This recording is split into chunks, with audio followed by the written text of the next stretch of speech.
Okay, so we're looking at more radical expressions today and simplifying them and taking the most out of them that we can. So I gave my class 2 problems to warm up, so you might want to pause the video right now and try to work these out from what you saw in the first lesson. This one for my class was considered to be quite a challenge, so yeah, it is quite challenging. So. All right, so I pause the video now. So this guy, we're supposed to break everything inside into powers of what, guys? Powers of 3. 3, yeah, okay. So you can do it the long way or the short way. If I break 25 into powers of 3, there's going to be like a whole bunch of powers of 3, isn't there? Yeah. So the shorter way, remember, instead of writing this out, I'll do it the long way with the x, and then we'll do it the short way with the y, okay? So you kind of pick whichever one you prefer. So for the x, there's not too many. I'm going to write, well, there's x cubed in x to the 8th, because it's x times x 8 times. That's 6 x's multiplied together, so how many do I have left over? 2 more, so that's x squared. So that's the long way to write this out. So then we can cancel and say cube root cancels cubed power, so we get an x outside. Cube root cancels that one as well. Does it cancel this one? No, so we're going to probably have some leftovers, a leftover x squared. So that's the x's. The y's you can do the same way, but it's going to take a lot of space, right? So what's the closest multiple of 3 to 25? 24. 24 or 27. You want to pick the one underneath because you can't use more y's than you have available. So I'm going to say there's y to the 24. And how many leftovers then? 1. Just one more. So how many y's are going to cancel? How many y's is that cube going to cancel? 8. The answer is 8. So y to the 8th will pop out here in front. I'm going to save a little space here, okay? So that was x squared, right? And how many y's are left inside? Just that one. Okay? So then we have our numbers. That's the one that you can handle various ways. So 54, I'm searching for a cubed number that goes into 54. So the fast way is to think about your cubed numbers. Does 8 go into 54? That's a cubed number. No. What's the next cubed number after 8? 11. 3 times 3 times 3 is 9. 27. Does 27 go into 54? Sure does. That's how I made this problem up when I did it in my head a second ago. So 27 times what's 54? 2. So the cube root of 27 is going to be, well, I guess I could write this under here, right? Times 27 times 2. Cube root of 27 is 3. So the 3 will come out. And the 2, of course, is stuck inside these leftovers. So if that helps you guys try to do the challenge problem, by all means. It's the first person who has an answer, raise your hand, let me know. Okay, so what are we trying to take out of or rearrange the powers of in this one? Into powers of 7. 7, right? Into powers of 7, great. So let's see, we're gonna have 7th root. The variables should all not be too big of a deal. What's the closest multiple to 32 of 7? 28. Leftovers, 4 x's, and the closest one here's the same, right? So we're going to have m to the 28th, 2 leftover m's right there. And on the bottom, let's do the x first. Oh, what could I have done to make this simpler? Couldn't I have canceled out some of these x's so I didn't have to do them on top and bottom? That would have been smarter. I really could have said, how many x's are on top? 32, right? There's 14 on the bottom, so you can cancel out 14 of them. So 32 minus 14, and you'd have a simpler problem. So I didn't do it like that, so I'm just going to keep going. That would have been smarter, I think. Multiple of 7 is right there, right? So that guy's already ready to go. I'm going to put it in front. 128, you could try to recognize the power of 7, but that's kind of hard. You have an idea, Noah? I was going to say 2 to the 7th. 2 to the 7th. Is 128 2 to the 7th? Sometimes I get lost when I go that high. Let's count real quick. 2, 4, 8, 16, 32, 64, 128. 7 fingers. There we go. Great. So this one's a perfect power of 7. So it's kind of nice. No leftovers there, right? So what comes out? We've got... so we've got a lot of stuff comes out. Yeah, so how many of these x's come out? 4 of them. Those are left in. These m's come out. 4 of those. Those are left in. How many x's come out on the bottom since we didn't choose to cancel? There's 2 on the bottom. Very nice. And the 7th root completely cancels that 7th power, so there's a times 2 down there. Does that make sense? So I don't think I really even need this big thing anymore. So then we're going to do the same thing with the cube root. This is multiplied together. So let's be smart this time. Is there anything we could cancel before we just get going?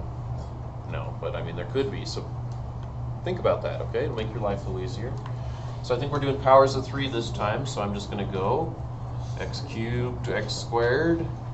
Z, I think I want to go 9, and there's 1 left. And 243.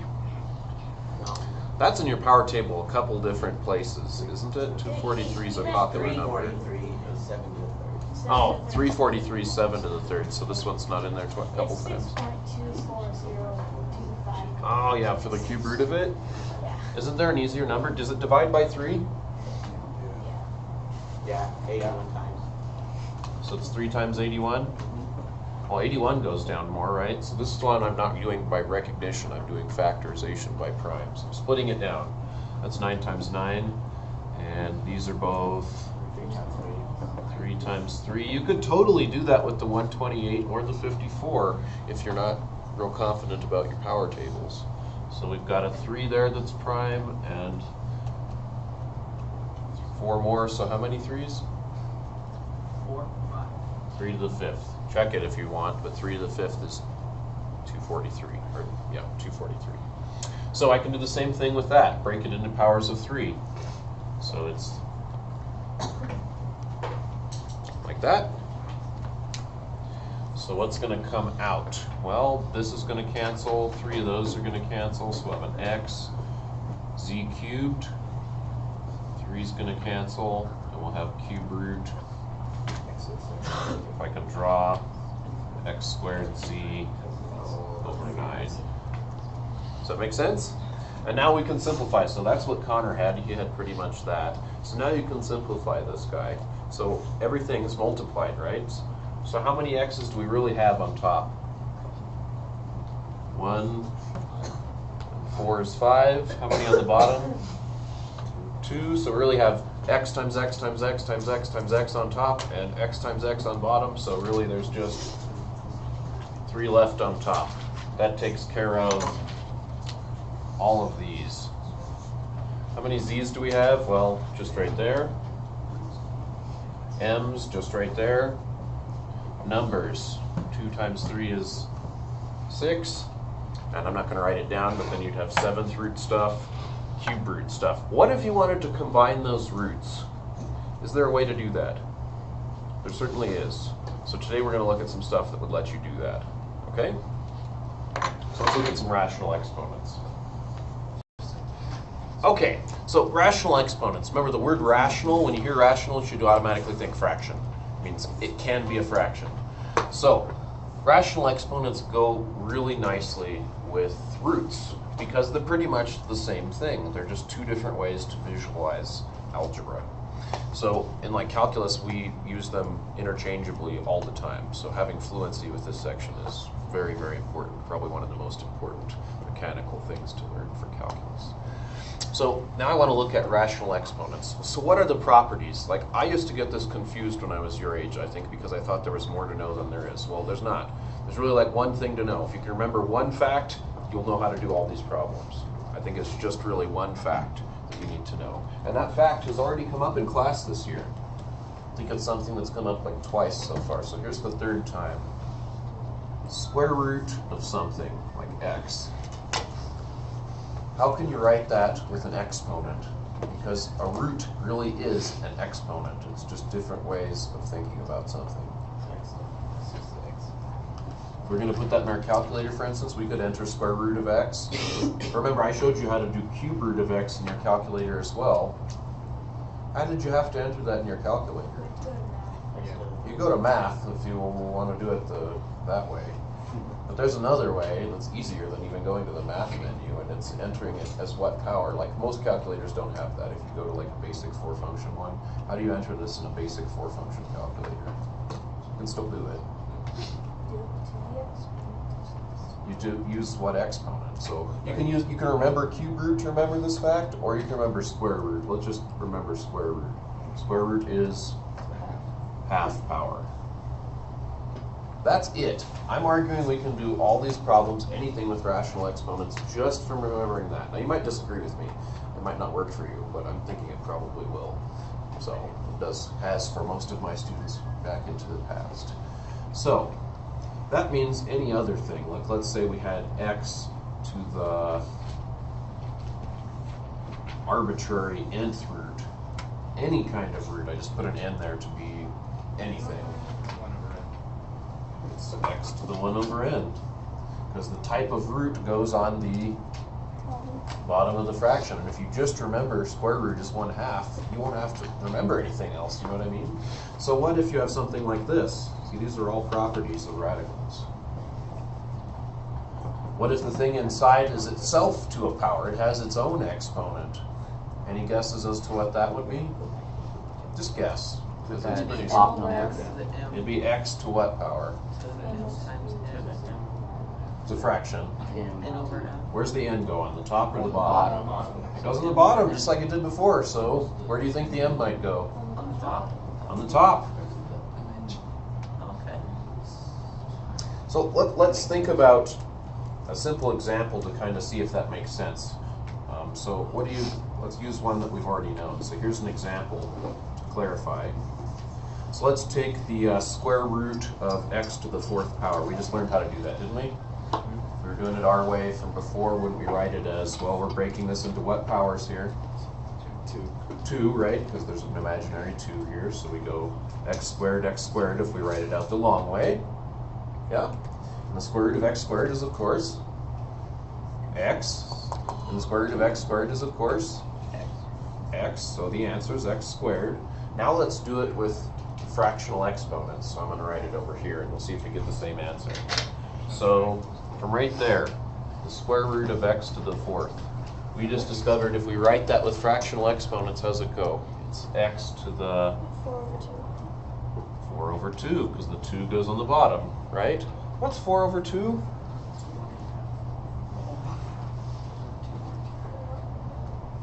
Whoa. Same answer, yeah? So there's a real simple example. We're going to see lots more of that in action as we go, though.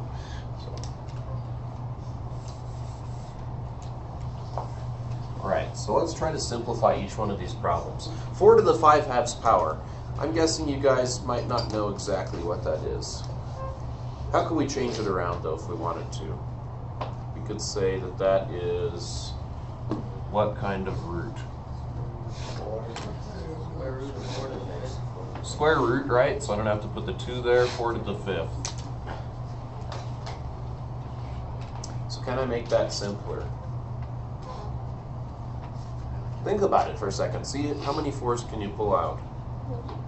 2. Give it a shot. I'll give it a shot. You guys, see if you can simplify that one more step. Okay, so based on what we were just doing, I expected some of you to do it this way. 4 squared, and 1 left over 4, right? Yeah. Square root cancels squared.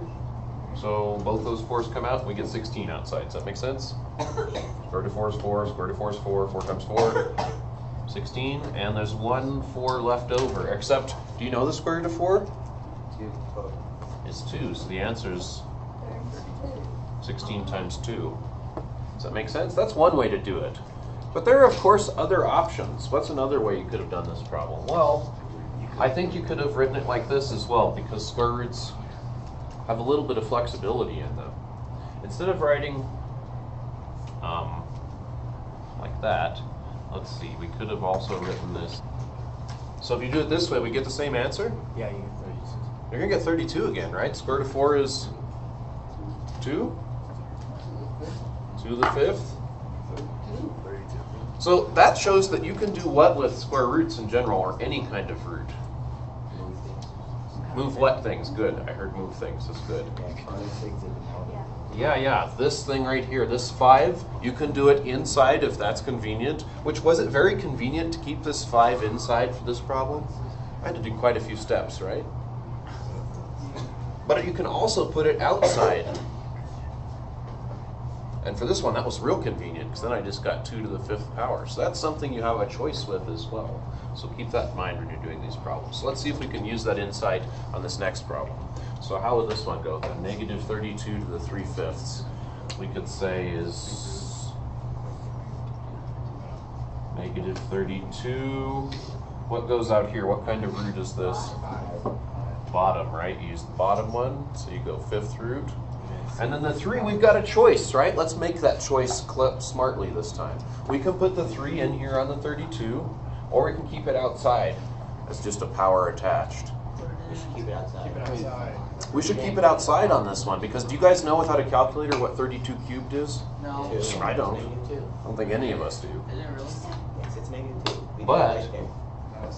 If you keep it like that on this one, 5th root of 32, we just did it a couple times, I think, is 2. Since it's negative, you get -2. And you can cube that. So cube that. You get -8. No calculator needed. Does that make sense? So these are the kind of computations you're going to do. So let's try this one. What would be another way to write this 8th root thing? This is like an 8th power root. That's like crazy. It's like a really flat graph. It almost looks completely flat. We'll see that tomorrow. You could write it as 13 times. It would be, 13, 8 over 4. 4 over 8. Like that? It's 4 over 8. It's 4 over 8.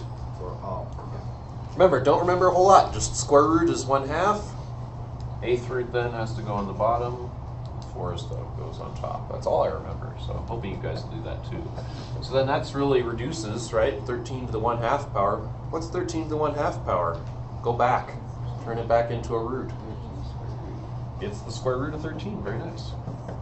Which the square root of 13, I think by now we should have some comfort with. Whereas this, I'm not comfortable with 8th root of anything. You know what I mean? Square root of 13 is like between, what, 3 and 4. The square root of 9 is 3, and the square root of 16 is 4. So that's the idea here, is getting flexible. So how can we rewrite this one? Someone who hasn't played yet. Sam Stosik, can you help me? What power would this be? It'd be 3 to what power? 3 to 5 over 13. Still good, guys? It's the other way, I think, isn't it? Yes. It's the type of root goes in the bottom every time. And then does that reduce? Yeah. Well, yeah.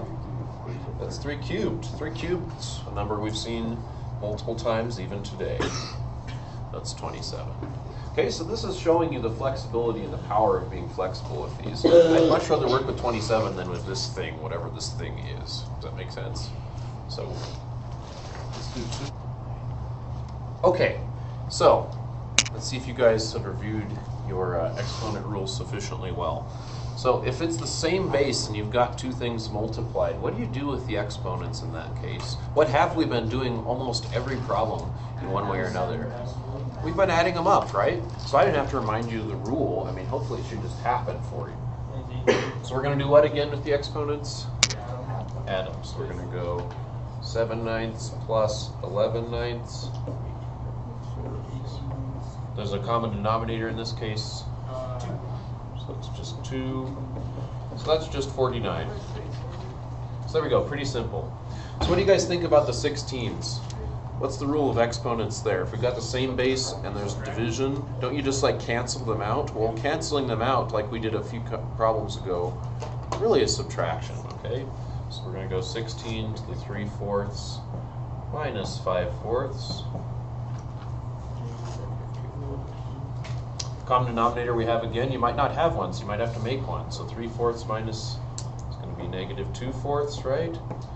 So what do you guys think? Do you have a clue about how big that is? What number that is? I don't think, not yet, right?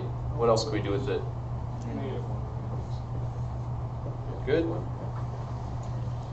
And now, negative exponent, I still don't know how big this number is. I'm still pretty unclear about what it is exactly. What did negative exponents mean? Now, we haven't used that for a little bit of time, but we're going to start using it again. means fraction, right? It means movement. There's no bottom right now, so make there be a bottom and put that 16 to the half power down there. If there was a negative exponent on the bottom, we would ascend it to the top, move it up, perfect. And then I'm still a little unclear. I mean, this is a fraction now. So what? 1/2 power meant square root. Square root of 16 is a nice number. So that really all along was just a fourth. So I think that's a pretty good example of the power of these properties and switching back and forth between them. So that's all key stuff. So let's look at one more thing. So one last thing. This is the thing I told you guys to avoid problems 7, 10, and 12 when you started working on this yesterday. So this is called rationalizing. Now, I'm not going to lie to you. Rationalizing is kind of an old process that came from all kinds of historical math problems, and hence I would totally just skip it, and because you don't really need to know it, except you do need to know it for trigonometry. So that's the only reason I'm really teaching you this, is for the trigonometry part, and it's also going to kind of go with something else in chapter 8. We'll see if you guys catch on, okay? So, and also if you want to check your work in the back, you're going to see some weird stuff if you don't rationalize. So what do I mean by rationalizing? Well, let's just start this problem the same way. So how do I simplify it, guys? Powers of 3 is already done on top, right? So cube root cancels cubed and becomes x, yes? How about on the bottom? It's 6 and 1 extra. So you're saying 6 times 1 is 7? No. Just remember, it's all about multiplication so far. We haven't been doing anything with add or subtract in radical land. It's a good thing doing that. So it's the cube root of 7. 7's a prime number. You can't do anything with 7. It's just 7. 7 times 1, right? Can't do anything with it. So that'd be a fine answer, but you won't find that in the back of the book, and that wouldn't be helpful in trigonometry either. So rationalizing means removing roots or radicals from the denominator, getting rid of them. So how do you get rid of this? Why you want to do it's a whole other thing, but how do you do it? How could you get rid of that? Well, it's the cube root of 7. I can't do anything with it unless I am clever and use what's called a clever 1. So I'm going to use a clever 1. What would cancel? How many 7s would we need for it to actually cancel and go away? We need at least 3, right? So let's put them there. So there's now 2. I need 1 more. Now I'll have 3, so I should get some cancellation. So you should ask yourself, like, why can I just put that crazy red 7? Cube root of 7 there. What makes that legal? Well, nothing so far. I haven't made it legal. Don't you have to do it on the top? Yeah, that's it. That's it. So that's the clever. That's the 1 part of it. So that's why I call this a clever 1. We are actually going to use clever 1s quite a bit in chapter 8 for various purposes. Probably the most important math concept you'll learn this year besides transformations. So why do we do this again? Well, let's see what happens. On the bottom, we now have the cube root of 7 3 times, so I can suck it back into 1 radical. So they're all cube roots, right? And on top, I have 2 of them, so I've got 7 squared up there. Down here, it now cancels and becomes just plain old 7.